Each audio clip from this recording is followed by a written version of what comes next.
Hey everyone, this week I'm joined by Phil Smith from Abracadabra Productions and the Corporate Magician. Phil's been performing for close to 30 years now as a magician, a comedian, a juggler, a mentalist. He does a whole bunch of things. I've seen him in person a few times and it always blows my mind what he's capable of doing. We have a great conversation. I think you'll really enjoy it. It's a little bit different than other conversations with business owners that I've had on the podcast so far. So this is the Randy Forster podcast. As always, if you could subscribe on Spotify, Apple, or YouTube, I would really appreciate it. Also on social media, on Facebook and Instagram, if you follow us there too. Appreciate you listening. Appreciate the support. Here's Phil.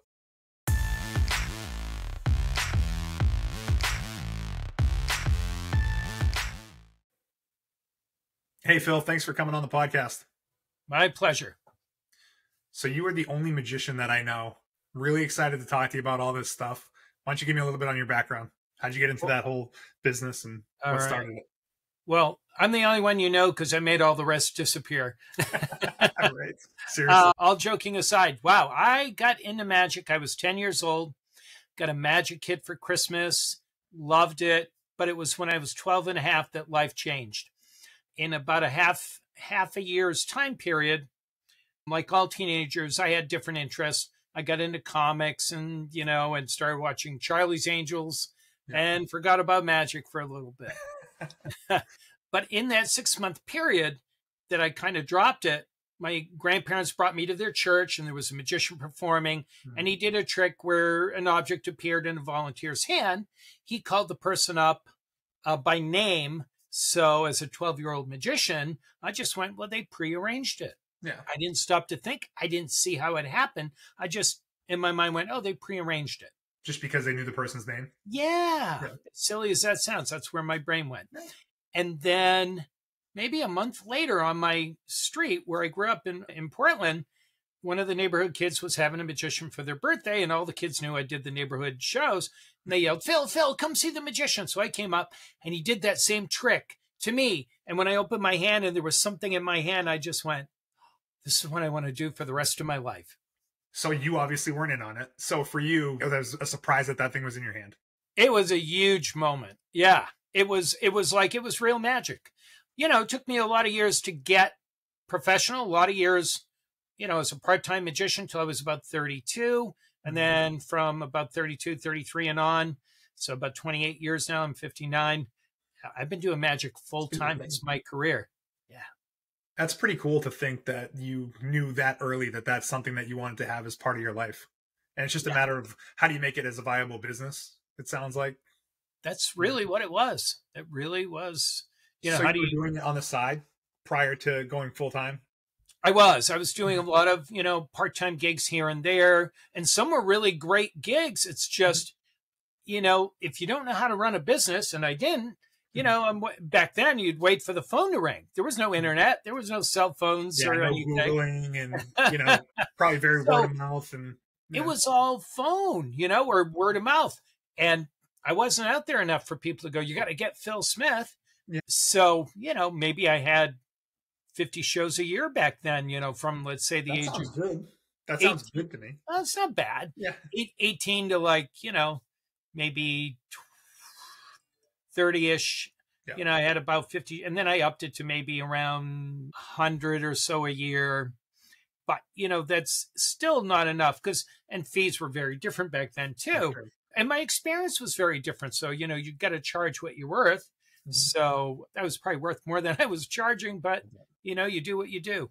What did magic shows look like back then for you when you started out? Is this just card tricks? Is it just like sleight of hand stuff, juggling stuff? That's interesting. There were a lot of what I would call props instead of just sleight of hand. Props, meaning the prop might help make the magic happen. Yeah. And then, there was definitely sleight of hand.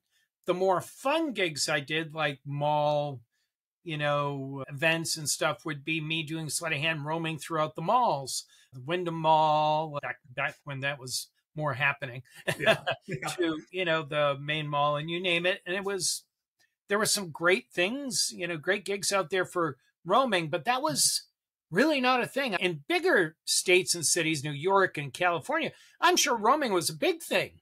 But, when I was younger at 18 years old, we're talking, my gosh, 18, it would have been like 1981, Mhm. a magician roaming throughout an event was an unheard of thing in Maine. Yeah. So I kind of pioneered that, where I didn't wait for them, because no one would have said, oh, I need a magician that roams. I would say, hey, here's what I can do for you. And just kind of threw out this cool idea. And every once in a while, people would be like, I think that's going to work well. And it did.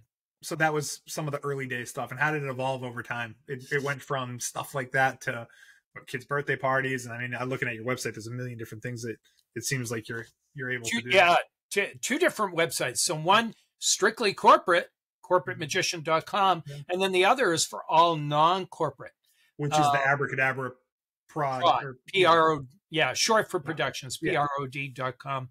Yeah, so really I have and can entertain any age group from preschool, which, I didn't do a lot of this year, but last year I did a bunch. No. So preschool from ages 3 up to, I've done someone's 93rd birthday years ago, 40, 50, 60s, even 75s. Those are semi-common. Well, the 40, 50s are very common, but 93 was a little bit unique and fun.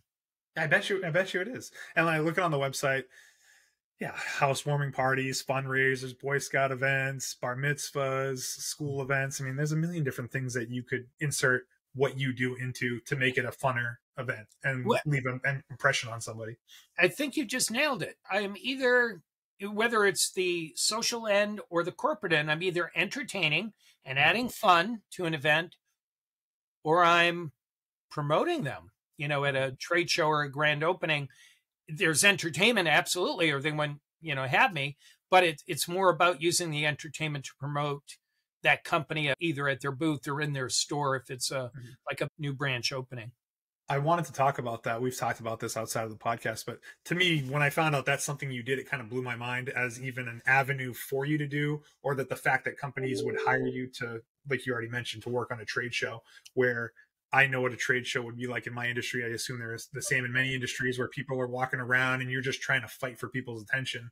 And when you have someone like yourself there that can do something that really can catch your eyes, make them laugh, and then they leave with a smile on their face, like that leaves an impression for the company that hires you, I imagine. Well said. I'm the hook. I'm a very unique hook to get people to the booth. They stop, they're having fun. And all of a sudden, as they're having fun, I'm weaving, things in like, all right, let's say the magic words. And now we say, the magic words are Randy Force here. And, we start using the company name. The taglines and the products. And, so all that happens kind of, it's planned out, but it all happens naturally as we're having fun. And for me, the big charge I get is people that you knew weren't going to stop. And I have them do, I have certain things that I do to get people to stop in a fun way. And all of a sudden, as they're listening and having fun, they stop and go, usually there's several of them together from a company. Hey, we need actually this company's products or services. And now they have a conversation, and I turn them over to the real sales team. Yeah, I'm the secret salesperson. It's such a good idea, though, because those situations without someone like you, it's like, what are you doing to get them over there?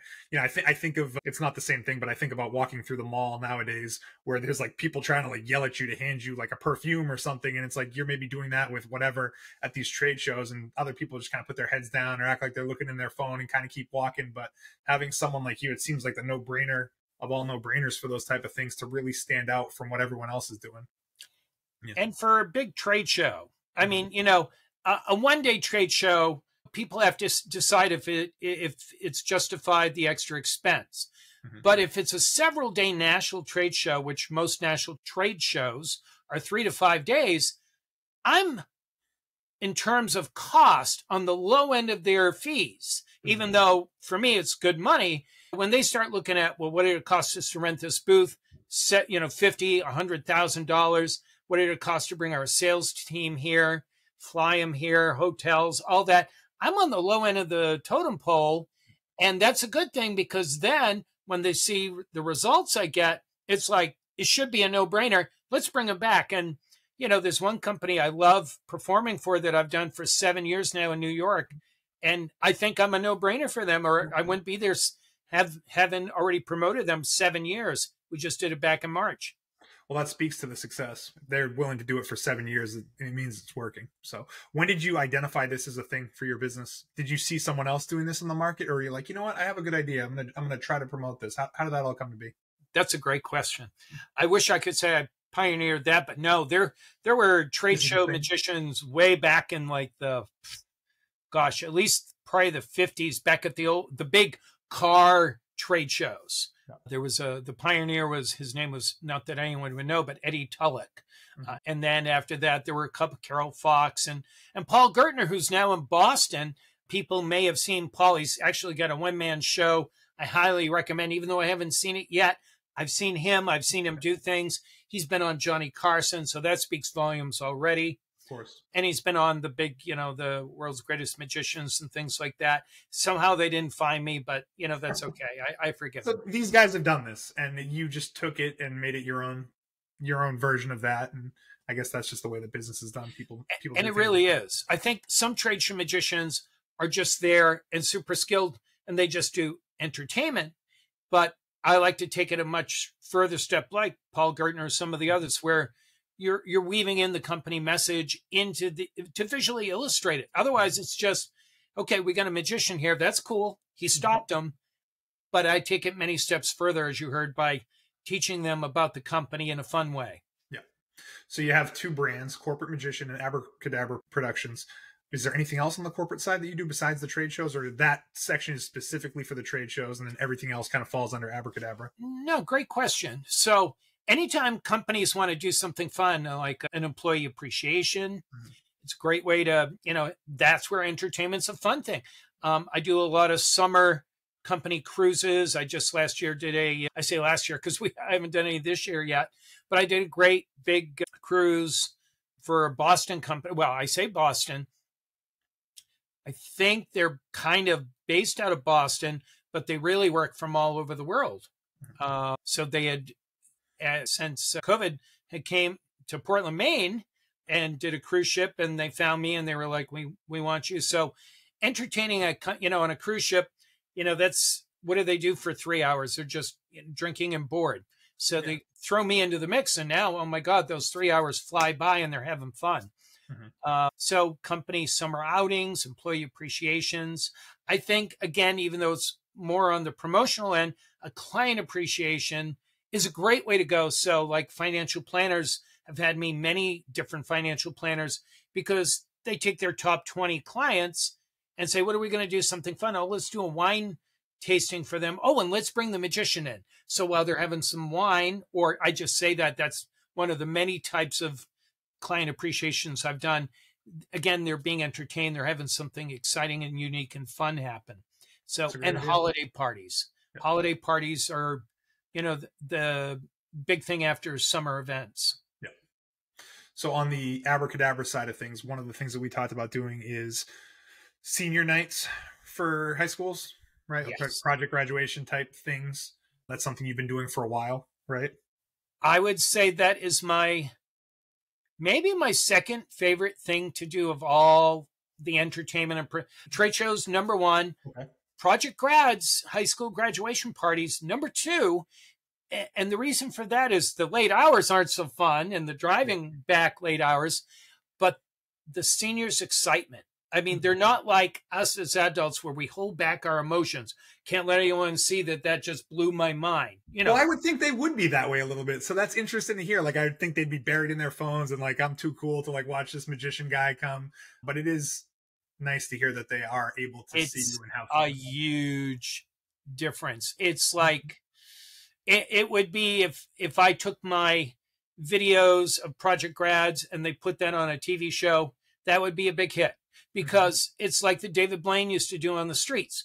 The kids are freaking out. They're not just internally, going, oh, that was kind of cool.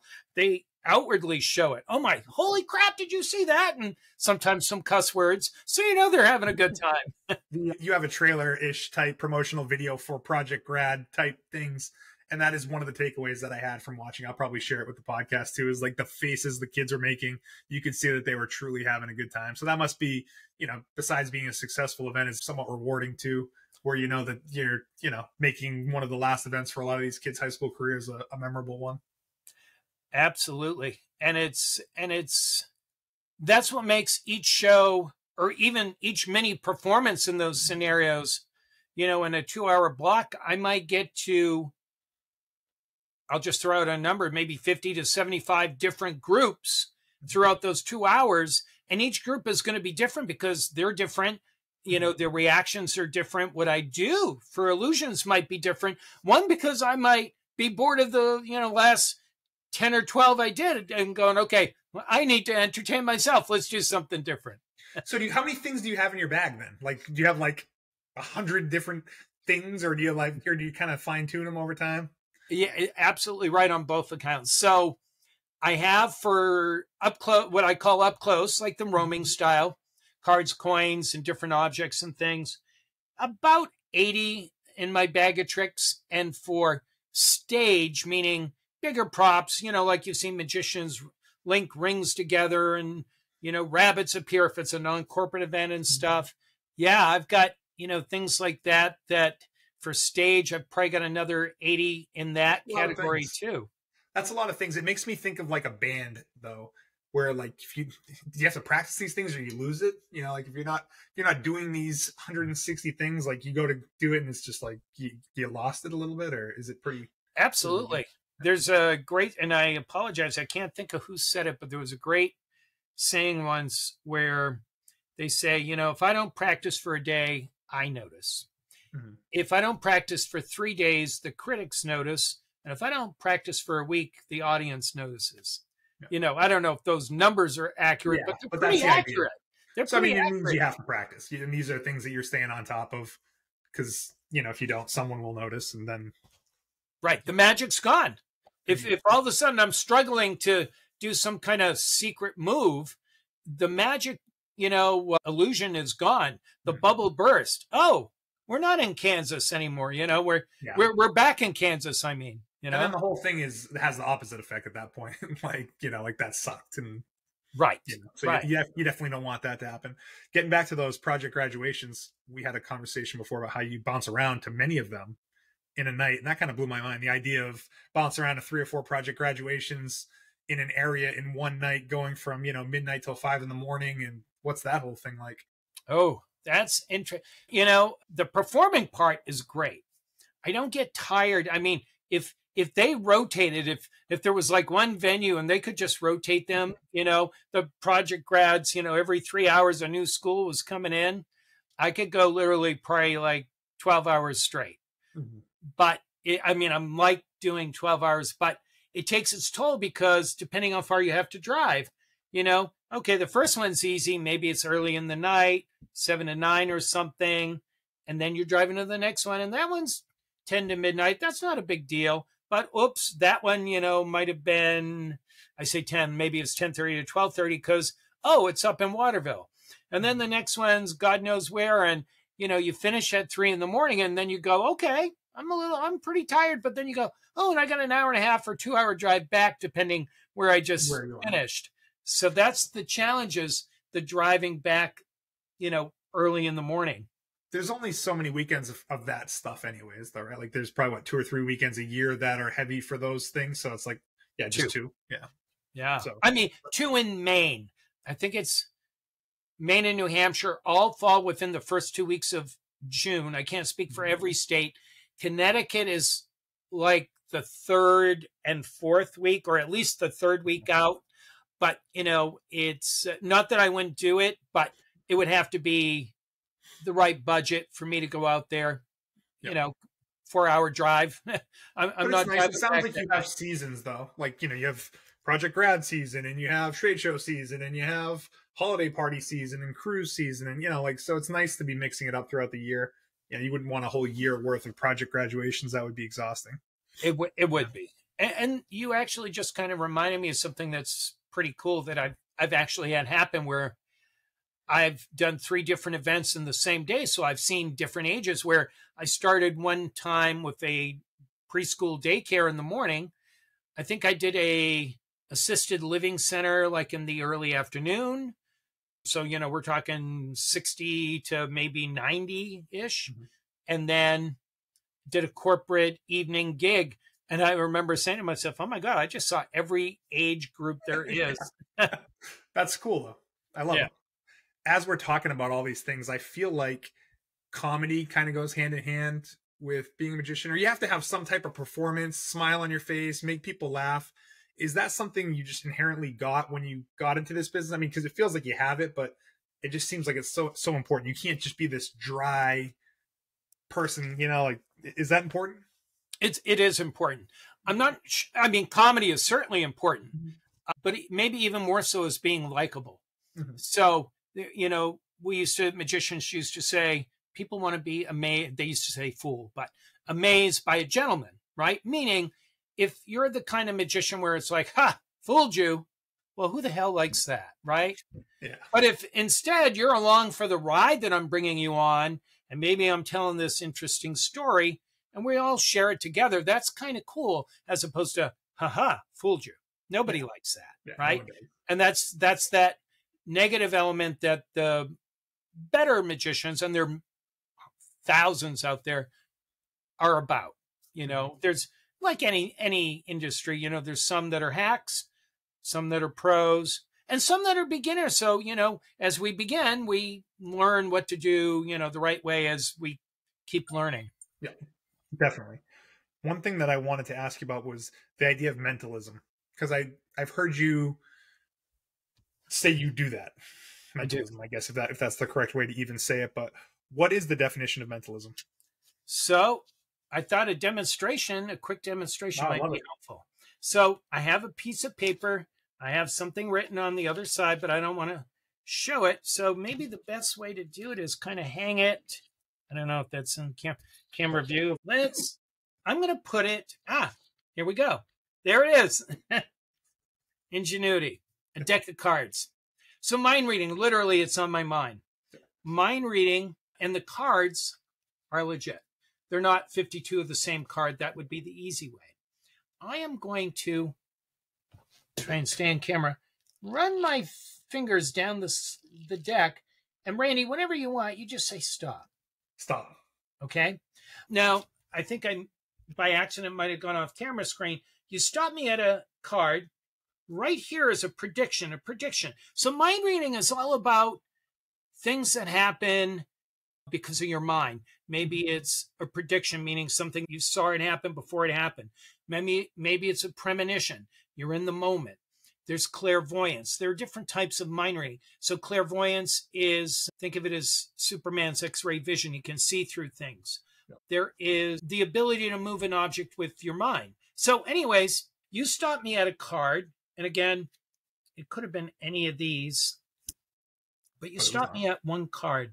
Let's take a peek at this. This is 4 of spades. Yeah. Now, live, this is much better because things wouldn't have dropped out of camera. But trust me, this really was the card you stopped me at. I did have a prediction in advance, and even though my handwriting is not so great, you'll see it actually is the 4 of spades. That's awesome. I knew it was going to happen. So mind reading or mentalism, it's all about illusions of the mind. Mm-hmm. So okay, and that's not what I would have thought mentalism was. I guess I always thought of it as more of like observational type stuff, like reading people. And that is, I guess, like the mind. Yeah, okay. So I guess it's partly related. With mentalism, there is psychology involved, the term cold reading. So when you see someone do like tarot cards or something, if they're legit and there are legit people out there doing it, meaning they're really reading it based off what the different cards meanings are and how that story unfolds, that's really kind of part of cold reading. And part of it is also watching the person, listening to them, and helping them unfold their story. So that's all part of mentalism. You're like guiding them a little bit, almost. In a way, you know, but, you know, not like the old werewolf movies where they might say, I see a, you know, young man coming into your life or a young lady. And, you know, it's not like that. No, it's not like that, but so mentalism is illusions of the mind. When did this become part of what you do? Has it been like that from the beginning, or at some point did it become a priority for you to incorporate into your shows? Great questions. Probably I started with a few different elements of mind reading in my shows 15 years ago, maybe even 20. So a good portion into your career, though, right? I Yeah, mean, it's yeah. not like it's from the very But beginning. in the last, I'm going to say since 2017, it's now 1/3 of my show. Okay. There are mind readers, mentalists out there that's all they do. I still get a huge kick out of the visuals that you can get with magic, whereas in mentalism is visuals, you create in someone's mind and then show the outcomes like I did. I love both. So I don't want to drop the magic part where you see the ropes right in front of your eyes all grow to the same size. The rings link and unlink, and you can see there are no holes. Yeah, you see mentalists marketed specifically as mentalists, but in your case, it's like you're a magician that does a little bit of that on the side. That is correct. So, That is correct. I have a business coach. When we were talking about, how do you, or maybe I'm thinking of a question you had on the list, but how do you grow? I have not your traditional business coach.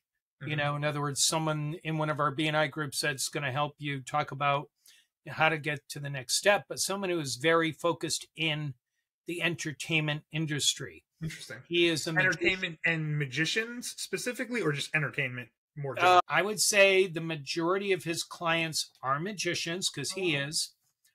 But he does once a year in November, he does this it's a 5-day long conference on marketing for entertainers. So in that, and this will be the 13th year coming up that he's been running them. I just started 2020 with COVID. So anyways, he does these conferences and it's for entertainers and it's all about how to market. What's the new things happening that are going to help us grow our business. And because he's, a magician that has really walked the walk, he performed for Disney, their traveling magician in their show for many years. Oh, no kidding. He did Dollywood. He's done Six Flags. He's got a big amusement park he's doing out in, I think, Carolina called the Carol Winds. I've never heard of. This summer, he's doing a big magic production out there.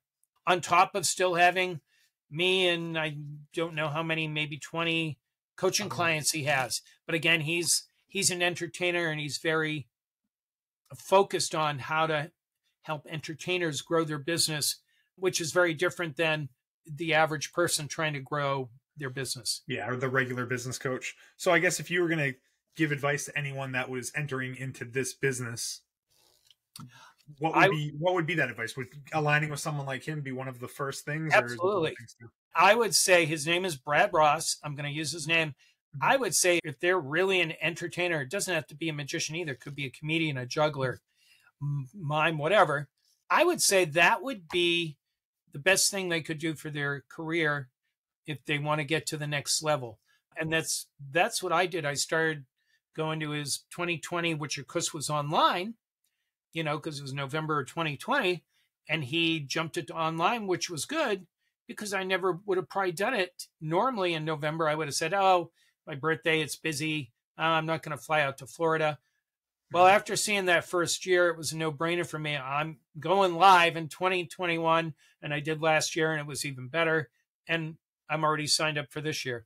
So noticeable impact on your business just after a few years. It is. And those, and the videos, or at least the one, if you haven't seen all three, are really all because of his amazing help. I had the footage, but before my videos, if you see which are up on YouTube, my old videos were very much just, here's some footage, maybe cut. And if I was lucky, another magic friend might have, did a little bit of editing or something to, make it look a little jazzier. But now I've got a really strong professional trade show video specifically for trade shows, one now specifically for corporate, and, took footage from like the BNI gala I did last year, from different chapters I visited that would allow me to perform and, got permission, and was able to take that and other footage, because other footage was a little bit older, and put together things that hit upon the things that I focus on now, which is I am four entertainers in one. I'm a magician, a comedian, a juggler, and a mentalist.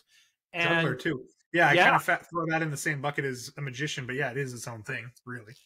yeah, there are some super skilled jugglers out there. And, my juggling skills really, it's better than the average person, but it's really for the comedy that I have in there too. And it's, just a different visual medium. So they're not just seeing magic, magic, magic, magic, mind reading, boom. Yep. That's, Something else. and hence the comedy too, because I want a well-rounded, exciting show. And that's what I'm trying to deliver, every time I get out there. Love it. Well, listen, I appreciate you coming on the podcast. Wanted to spread the word on what you did. I found it super interesting all the times that we've talked, and I've seen you perform in different things. It's been fantastic. I think it's a great story, a great business that a lot of people probably don't know that much about. So to hear you talk about it with the passion that you have is pretty awesome. So appreciate it. I thank you. I appreciate that, Randy. This has been fun. Awesome, man. Yeah, so I'll post it in a few days, and then we'll go from there. So thanks again, bud. Have a good day. Thank you, Randy.